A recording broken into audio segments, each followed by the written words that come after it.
तो कहानी शुरू होती है दो चोर आदमियों को दिखाते हुए। ये जेवर को चोरी कर रहे थे। वो लोग जेवर तो चोरी कर लेते हैं, पर उस जगह पर एक बिल्ली थी जो एक चोर पर हमला कर देती है। उसकी गर्दन पर बिल्ली के पंजे गड़ गए थे। थोड़ी ही देर बाद वो आदमी पागल सा होने लगा था और अपने ही साथी को काट लेता है। जब वो अपने साथी को काट रहा था, इसी हाथापाई में वो पानी में गिर जाता है और पहुंच गया था गंगनम शहर में। पर जब वो पानी से बाहर आता है तो पूरी तरह ज़ॉम्बी में बदल चुका था। वो अब शहर की तरफ निकल पड़ता है। इसके बाद हम हियोन सुक नाम के एक लड़के को देखते हैं जो सोकर उठा था और फ्रेश होकर अपने काम पर निकल जाता है। उधर दूसरी तरफ वो ज़ॉम्बी जो इस शहर में आ गया था, वो एक जानवर को मारकर खा रहा था। वो आदमी अभी पूरी तरह ज़ॉम्बी में बदला नहीं था। जब लोग उससे बात करने की कोशिश करते हैं तो वो भाग जाता है और टकराता है हियोन सुक से। वो भी उस आदमी से बात करने ही वाला था, पर तभी उसे अपनी एक दोस्त नजर आती है जिसका नाम मिनजिंग था।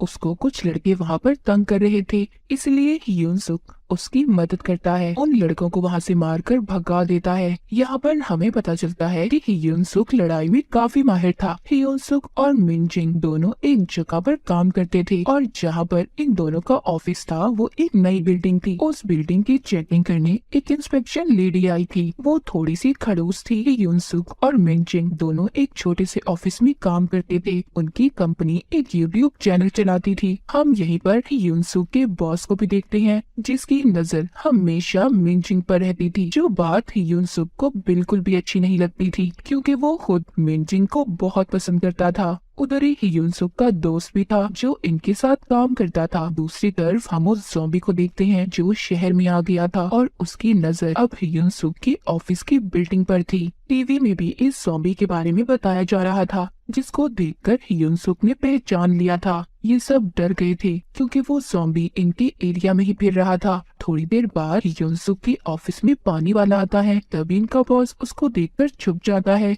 क्योंकि इनका काम इतना खराब था, ये पानी वाले को भी पैसे नहीं दे पाए थे। खैर पानी वाला तो चला गया था। जब वो अपनी गाड़ी के पास जाता है तो उसको वो ही ज़ॉम्बी ने आकर काट लिया था और उसका खून पीने लगता है। जब वो ज़ॉम्बी पानी वाले को मारकर खड़ा होकर गाड़ी के शीशे में देखता है तो खुद को देखकर रोने लगता है। इसका मतलब ये था कि ज़ॉम्बी के अंदर कहीं ना कहीं इंसानियत बाकी थी, पर अब वो और भी ज्यादा पागल होने लगा था। उधर बिल्डिंग के अंदर इंस्पेक्शन लेडी जब बाथरूम को चेक करती है तो गार्ड्स को बहुत डांटती है। कहती है इतने गंदे बाथरूम क्यों हैं? मैं तुम्हें इस बिल्डिंग से निकलवा दूंगी। पर तभी वो चीखने चिल्लाने की आवाजें सुनते हैं। इंस्पेक्शन लेडी जब बाहर आती है तो बिल्डिंग में एक भगदड़ मची हुई थी। एक ऑफिस के अंदर से लोग भाग रहे थे। वो इंस्पेक्शन लेडी जब देखती है तो उसके तो होश ही उड़ गए थे। उस ऑफिस में बहुत से लोग ज़ॉम्बी बन चुके थे। उस गैंगनम ज़ॉम्बी ने बहुत से लोगों को काट कर अपने जैसा ज़ॉम्बी बना दिया था। यहाँ से शुरू हुई थी सबकी बर्बादी। इंस्पेक्शन लेडी सबसे पहले गार्ड से कहकर सारी बिल्डिंग के दरवाजे बंद करवा देती है ताकि एक भी ज़ॉम्बी बाहर न जा सके। पर तभी गैंगनम ज़ॉम्बी इनके पीछे आ गया था। वो एक गार्ड को काट भी लेता है, पर इंस्पेक्शन लेडी बच गई थी। उधर वो गार्ड जो दरवाजे बंद कर रहा था, अचानक से एक ज़ॉम्बी उसके सामने आ जाता है और देखते ही देखते दर्जनों ज़ॉम्बी उसके सामने थे। सब उस गार्ड पर टूट पड़ते हैं और उसे मार देते हैं। उधर दूसरी तरफ इंस्पेक्शन लेडी सबसे मदद मांग रही थी, पर बिल्डिंग में कोई भी नहीं था।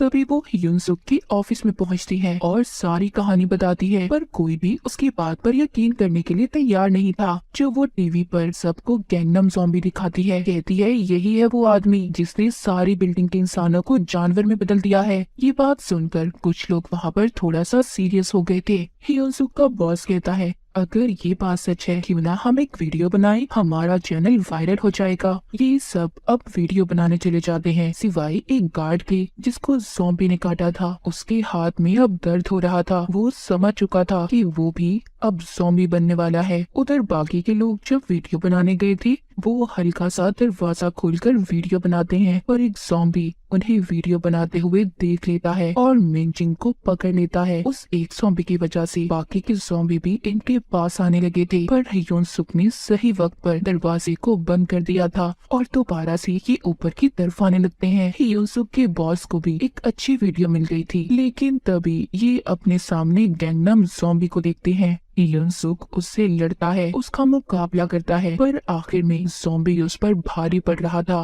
वो ज़ॉम्बी बॉस पर भी हमला करने वाला था, पर बॉस अपनी जान बचाने के पीछे युनसुक के दोस्त को ज़ॉम्बी के आगे फेंक देता है। युनसुक भी अपने दोस्त को नहीं बचा पाया था, वो बेचारा मर गया था। ये सब अब अपने ऑफिस के अंदर आ गए थे। ये आकर अपने बॉस से बहुत लड़ता है कि इसकी वजह से उसका दोस्त मर गया। मिनजिंग उनकी लड़ाई छुड़वाती है। इंस्पेक्शन लेडी यहाँ पर सबको बता दिया है कि हम यहाँ से बाहर नहीं जा सकते। मैंने सारे दरवाजों को बंद करवा दिया था, हम इस बिल्डिंग में फंस चुके हैं। तभी पीछे से गार्ड उस पर हमला कर देता है, जिसके हाथ पर ज़ॉम्बी ने काटा था। वो भी अब पूरी तरह से ज़ॉम्बी बन गया था, पर युनसुक उसकी मदद करने की कोशिश करता है, लेकिन ज़ॉम्बी ने उस लेडी को काट लिया था। मिनचिंग और बॉस जब बाहर आते हैं तो बाहर से एक ज़ॉम्बी इन पर हमला कर देता है। एक बार फिर बॉस अपनी जान बचाने के लिए मिनचिंग को ज़ॉम्बी के आगे फेंक दिया था, मगर सही वक्त पर ही युनसुक आकर मिनचिंग को बचा लेता है और ज़ॉम्बी ने बॉस को ही काट लिया था। बिल्डिंग में हर तरफ अब ज़ॉम्बी ही ज़ॉम्बी थे। पूरी बिल्डिंग में सिर्फ 2 इंसान बचे थे, युनसुक और मिनचिंग। ये दोनों अपनी जान बचाने के लिए इधर उधर भाग रहे थे। आखिर में ये एक जगह पर रुककर आराम करते हैं। मिनचिंग थक कर सो गई थी। तभी ये अपने सपने में देखती है कि बॉस ने इसे काट लिया है और डर कर उठ जाती है। तभी यहाँ पर युनसुक को एक आइडिया आता है। वो एक रेडियो को चलाकर लटका देता है ताकि सभी ज़ॉम्बीज़ उसके पास जाएं और बिल्डिंग के बाहर निकलने का रास्ता साफ कर दें, जिससे ये आसानी से बिल्डिंग के बाहर जा सकते हैं। उस रेडियो की आवाज सुनकर बेहोश ज़ॉम्बी भी जाग गए थे। अब ये जल्दी जल्दी जब भाग रहे थे तभी युनसुक का दोस्त जो ज़ॉम्बी बन गया था वो इनका रास्ता रोक लेता है। युनसुक उसे समझाने की बहुत कोशिश करता है। उधर बॉस के ज़ॉम्बी ने भी मिनचिंग को पकड़ लिया था। यहाँ पर मिनचिंग का सपना सच हो जाता है कि अपने और युनसुक की जान बचाने के लिए बेसबॉल बैट से इन पर हमला करती है। हिम्मत कर ये दोनों आगे बढ़ते हैं। जब ये मदद के लिए फोन करते हैं, फोन भी बंद थे, तभी गैंगनम ज़ॉम्बी इनके पास आ गया था। उधर रेडियो भी बंद हो जाता है। नीचे बाहर जाने का सिर्फ एक ही रास्ता था और वो था ज़ॉम्बीज़ के बीच में से।